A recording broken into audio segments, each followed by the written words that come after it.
The Vietnam conflict, an undeclared war fought halfway around the world, deeply polarized American society.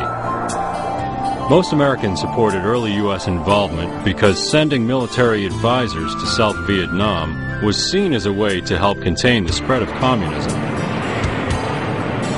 By the mid-1960s, students, religious pacifists, and political leftists were outspoken against the war. Teach-ins were held around the country to spread the message. Colleges became hotbeds of protest. As the Selective Service drafted more young Americans into the conflict, the protests grew more intense. Tens of thousands of marchers converged on the Pentagon. Some publicly burned their draft cards. In 1968, facing growing opposition, President Johnson shocked the nation with a surprise announcement. I shall not seek,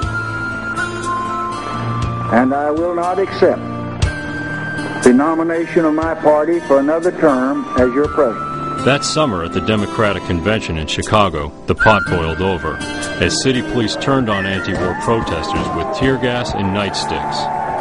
The election of Richard Nixon brought the national division over Vietnam into sharp focus as he called upon America's silent majority to voice their support. In the spring of 1970, President Nixon announced that U.S. forces had entered Cambodia, In cooperation with the armed forces of South Vietnam, setting off a new wave of protest on American campuses. On May 4th, the situation turned deadly as National Guardsmen opened fire on demonstrators at Kent State University in Ohio. 4 students were killed. By 1970, polls showed Americans opposed the war 2-1. It would be another 3 years until the Paris Peace Accords and the withdrawal of American troops from Southeast Asia. And in 1975, South Vietnam fell to the Communist North, ending a deeply divisive era in 2 parts of the globe.